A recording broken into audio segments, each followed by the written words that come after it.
प्रश्न मतांचा नाही, प्रश्न माणुसकीचा आहे। एकाच वेळेला सगळ्यांना पाणी पाजलं की पुढची 10-20 वर्ष कुठल्याही प्रकारची अडचण असणार नाही। आज जी वळवळ सुरू झालेली आहे ती आता फक्त एक नवीन वळवळ दिसते, यापेक्षा फार काही नाही। त्यांच्या महायुतीमध्ये त्यांनी कोणाला उमेदवारी द्यावी याच्याशी मला काही देणं घेणं नाही, तरी सुद्धा उद्धव बाळासाहेब ठाकरे यांचा उमेदवार 100% निवडून येईल। भास्कर जाधव पण लढतील आणि विक्रम जाधव पण लढेल। भास्कर जाधव पण लढतील आणि विक्रम जाधव पण लढेल। टाइम्स डिजिटल मध्ये आपलं स्वागत। आता आपल्या सोबत आहे शिवसेना नेते आणि गुहागर विधानसभेचे आमदार भास्कर जाधव साहेब। आपण त्यांना विचारूया, आता राजकारणात सुरू झालं आहे, काही दिवसानंतर आचारसंहिता लागेल, त्यानंतर निवडणुका लागणार आहेत। अजून गुहागर विधानसभा मतदारसंघामध्ये कोणता उमेदवार जाहीर झाले नाही, त्या संदर्भात आपण साहेबांशी बोलूया। साहेब नमस्कार। नमस्कार। तर भास्कर जाधव निवडणूक लढणार, पण हे एवढे सगळे उमेदवार आता येत आहेत, तर त्याबद्दल आपली प्रतिक्रिया। सुरुवातीला पहिल्यांदा सर्वच या महाराष्ट्रातल्या जनतेला, रत्नागिरी जिल्ह्यातील जनतेला आणि माझ्या गुहागर विधानसभा मतदारसंघातील जनतेला मी मनपूर्वक शुभेच्छा देतो।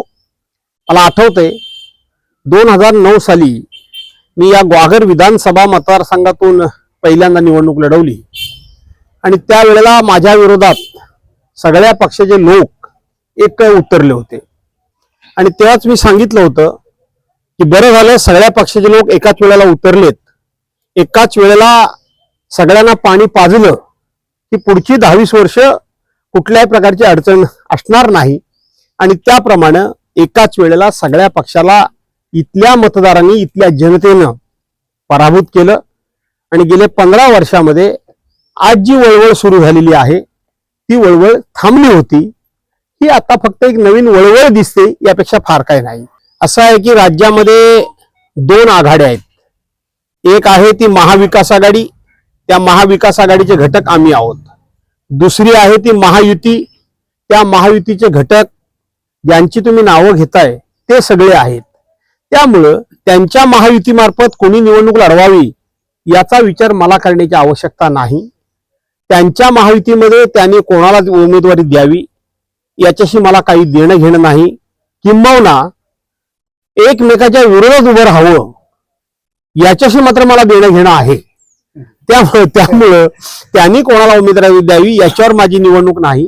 त्यांनी कोणालाही उमेदवारी दिली तरी सुद्धा उद्धव बाळासाहेब ठाकरे यांचा उमेदवार 100% निवडून येईल। तो उमेदवार कोण असेल?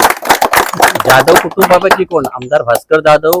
असं आहे की मी संपूर्ण महाराष्ट्रामध्ये फिरतोय, मला जास्तीत जास्त उद्धव साहेबांच्या विचारांचे, उद्धव साहेबांच्या पक्षाचे आमदार निवडून आणायचे आहेत।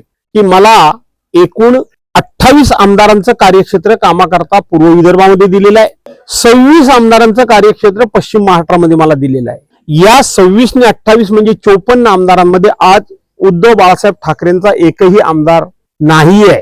त्या भागामधून किमान उद्धव साहेबांचे 12 ते 15 आमदार निवडून येवत अशा प्रकारचा माझा प्रयत्न सुरू आहे। माझं स्वतःची निवडणूक यापेक्षा मी माझ्या पक्षाला अधिकची आमदारांची गोळाबेरीज कशी करून देईन इकडे माझं लक्ष आहे। वर्षाचे 12 महिने, महिन्याचे 30 दिवस आम्ही फिरतोय। या मतदारसंघातून निवडून गेल्याबरोबर भयांसारखं महासंकट आलं। जे लोक वर्षानुवर्षे ज्यांच्या पाठीमागे होते त्यांनी तिकडे फिरकून सुद्धा बघितलं नाही, पण त्या गावामध्ये मला मतं किती मिळाली होती ते जरा काढून बघा। प्रश्न मतांचा नाही, प्रश्न माणुसकीचा आहे, प्रश्न मनाचा आहे। मला मतं मिळाली नाही म्हणून मी तिकडे दुर्लक्ष करणं हे माझ्या तत्वात बसत नाही, माझ्या कार्यपद्धतीमध्ये बसत नाही आणि मला तशी शिकवण मिळालेली नाही। मतं पाहिजेत म्हणून फिरणाऱ्यापैकी भास्कर जाधव नाही। तर आतुरता झालं कोण? होय होय, मी आतुरता ही लवकरच संपेल। भास्कर जाधव पण लढतील आणि विक्रम जाधव पण लढेल। डिजिटलला लाईक करा, शेअर करा, सबस्क्राईब करा आणि बेल आयकॉन दाबायला विसरू नका। Times digital.